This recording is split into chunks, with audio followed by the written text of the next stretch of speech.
Olá pessoal, uma explicação rápida do que é momento angular, tá? Momento angular e torque. Então, vamos lá. Torque. Sempre que você tem uma partícula que está em um movimento de rotação de um determinado raio R e aplicando uma força sobre essa partícula, tá? Então você vai ter um torque. Torque é esse braço de alavanca de uma força aplicado a uma determinada partícula em um determinado raio R, tá? Que ela está fazendo essa trajetória, é obrigada a fazer essa trajetória aqui, tá? Então, quando você tem uma força associada a um braço de alavanca de uma partícula, tá? Você tem o que? O torque, tá? Então, o torque dado pela equação 1039 do Halliday é R vezes F, sendo do ângulo φ, sendo que o ângulo φ é esse ângulo aqui, tá? Então, esse ângulo, quando você calcula o torque, você traz esse vetor aqui para a origem, ó, tá? E calcula o torque correspondente, esse conjunto F e R, tá? Então, existem outras maneiras de equivalente de calcular o torque. Torque pode ser calculado pela 1040, pegando a componente tangencial da força, tá? Vezes o raio. Qual a componente tangencial da força? É o F seno de φ, tá? Sendo que o φ é o ângulo entre F e R, tá? Também você tem torque igual a R seno de φ vezes F, ou seja, R perpendicular vezes o F. Isso aqui é a nossa equação 1041. Então, lembre-se que se o ângulo φ for zero, tá? O torque vai ser zero, tá? Como consequência aqui. Então, se esse ângulo aqui φ for zero, ou seja, a força estiver na mesma direção, no mesmo sentido, ou sentido contrário também, tá? O torque resultante vai ser zero. Tá. Agora, como fica a segunda lei de Newton para as rotações? A segunda lei de Newton para as rotações, já adianta aqui, torque resultante igual a I alfa, tá? Essa aqui é a 1042. I é o momento de inércia e alfa é a aceleração angular, tá? Demonstração, como que a gente demonstra isso? Você pega, não tem aqui o I, que é o momento angular, mas a gente não sabe como que surge daqui, tá? Mas a gente pode pegar a partir da trajetória de uma partícula, tá? Em uma trajetória circular. Então, nesse caso aqui, você tem força tangencial, aquela força que atua sobre a partícula, tá? Igual a massa vezes a aceleração tangencial. Até aqui, tudo bem. Continuando.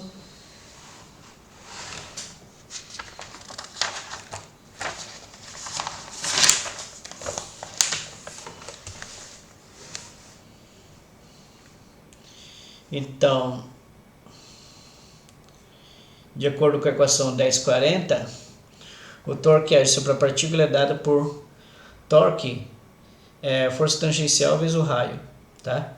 Então, essa força tangencial é a massa vezes a aceleração tangencial vezes o raio, tá? E de acordo com a 1040-22, tá? A aceleração tangencial é o que? É a aceleração angular alfa vezes o raio. Então, daí temos, substituindo, torque igual a massa vezes aceleração tangencial, que é alfa vezes R, tá? Então aqui tem dois R's, então fica R quadrado. E aí a gente pode juntar o M com o R quadrado, então fica essa expressão aqui. Isso aqui é o que? É o I. Opa!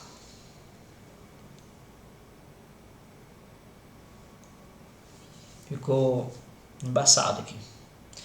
É o I vezes o alfa.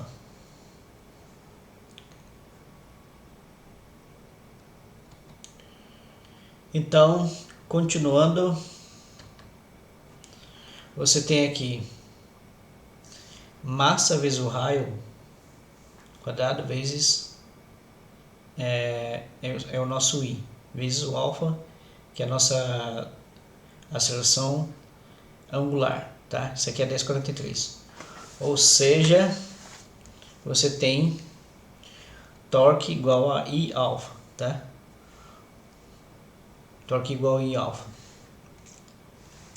Então, repetindo. Isso aqui no I mr quadrado, então tá. Então, I alfa. Então, veja bem, esse aqui a gente fez para um formalismo considerando uma única partícula em movimento circular, tá? Isso aqui é válido também para corpos rígidos, tá? Então, a segunda lei de Newton rotacional é torque resultante, tá? Igual a I vezes alfa. Ou seja, você considera um conjunto de torques que atuam em um determinado corpo rígido, torque uma direção, num sentido, o torque no outro, torque com uma determinada intensidade, com outra também. Então você soma todo o conjunto de torques, você tem um torque resultante igual a momento de inércia vezes a aceleração angular, tá? Então olha só como ela é incrível, ela é semelhante à segunda lei de Newton da translação, tá? Agora eu vou deixar aqui para vocês o exemplo para ser feito, o exemplo 1009, tá? Então faço o exemplo 1009, tá? E aí vocês vão ter pelo menos uma noção de como que funciona a coisa, tá? O fenômeno da física. Então, continuando,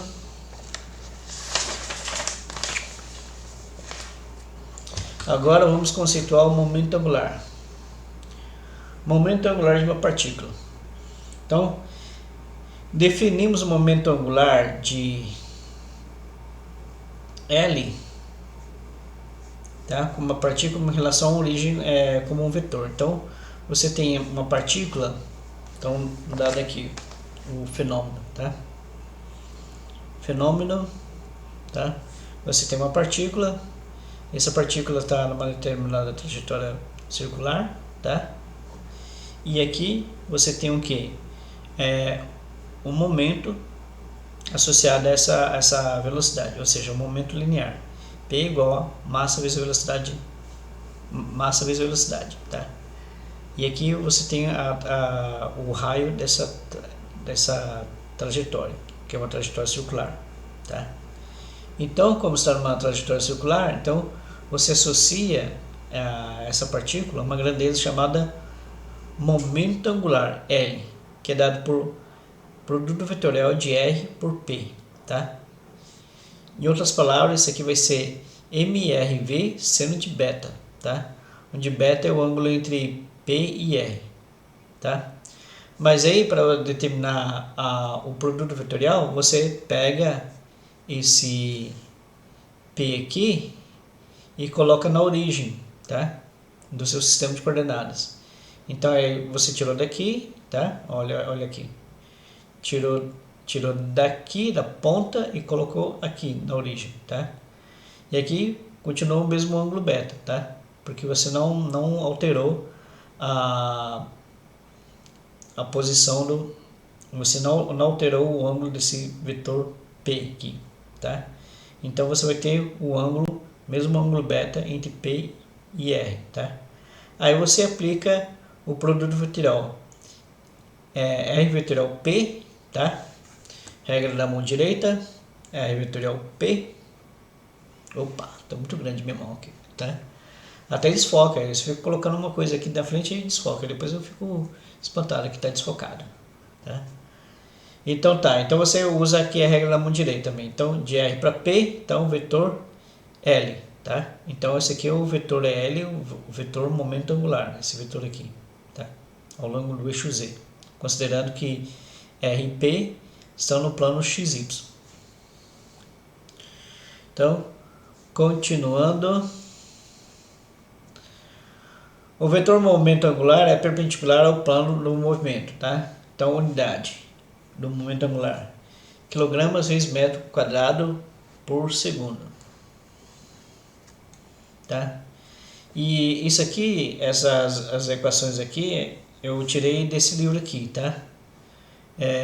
Day Knight R. Física, uma abordagem estratégica, grupo A, 2009, tá? Isso aqui tem na biblioteca virtual da Unemat. Vocês podem consultar lá. Então, continuando. Agora, a gente viu isso aqui para uma partícula. E para um conjunto de partículas que formam um sólido, um corpo rígido, tá? Para um conjunto de partículas, você vai ter... demora um pouquinho porque fica ali fora de foco.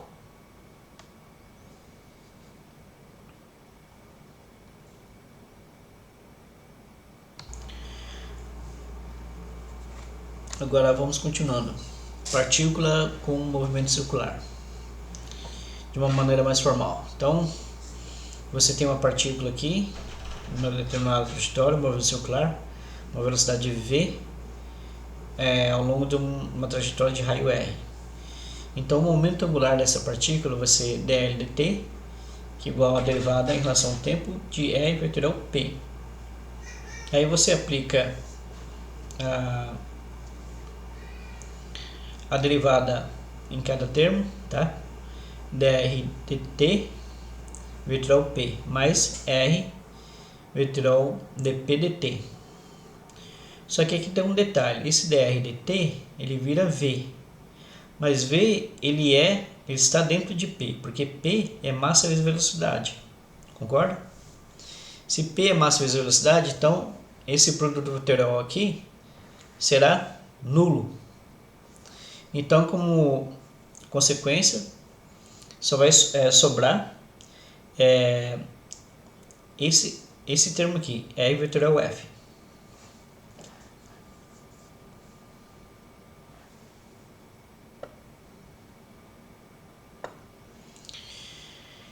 Então, continuando, o momento angular é em torno deste ponto aqui, ó, tá? Então, aí daí os vetores R, V e P são paralelos de modo que dl dt é igual a torque resultante. Torque resultante é esse aqui, ó, R vetorial F, conforme a gente acabou de ver, tá? Então essa aqui é a nossa equação 1250. O capítulo 12 daquele livro lá que eu indiquei para vocês, tá? Física, uma abordagem estratégica. Momento angular de um corpo rígido. Então, agora, isso aqui é só para uma partícula. Agora, quando se trata de corpo rígido, tá? Então, vamos ver como fica. Então, partindo do pressuposto. Pressuposto. Corpo rígido é formado por um conjunto, por um número muito grande de partículas, tá? Então, você tem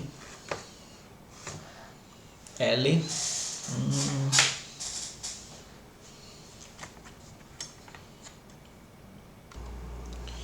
Então você tem, para um conjunto de partículas, né? Você vai ter para cada partícula você vai ter um momento angular L1, L2, L3 e assim por diante, até somar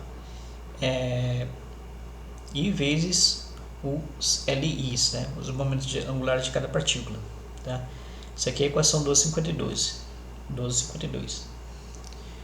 Então, derivando cada uma delas, tá? Então você tem dl dt igual a somatória II dli dt, que é a somatória dos torques de I. Então isso aqui vai ser um torque resultante, é a nossa 1253.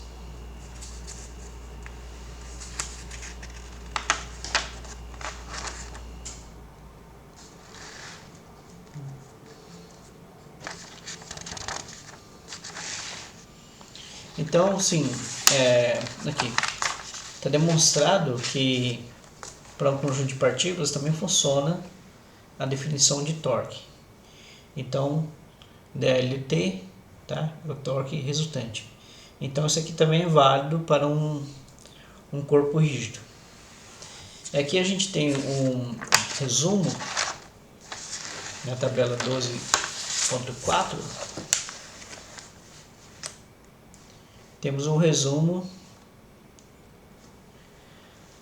do momento e energia nos momentos angular e linear, tá? Então, para você tem no análogo da translação, você tem energia cinética rotacional igual ao meio de I ômega quadrado. O equivalente na dinâmica da translação é meio de mv v do centro de massa da partícula, tá? Ou isso aqui você pode também aplicar a um corpo rígido, mas esse corpo rígido estiver em rolamento, ou seja, um movimento ao mesmo tempo de translação e rotação, tá? E aqui você tem o momento angular, que é I ômega, tá? E o equivalente, momento linear, tá? Massa vezes velocidade do centro de massa, tá? Então, o momento angular de sistema será sempre conservado se não houver torque resultante, tá? Então, o equivalente ao princípio de conservação no momento linear também. No momento linear também o sistema é conservado quando não houver força externa, força resultante, tá? Então, rotação em torno de um eixo de simetria. Então, aqui nós temos os exemplos 12, 21 para fazer, 12, 22, exemplo 12, 23 para estudar, tá? Eu deixo isso com vocês e até a próxima, tá? Então, obrigado e tchau.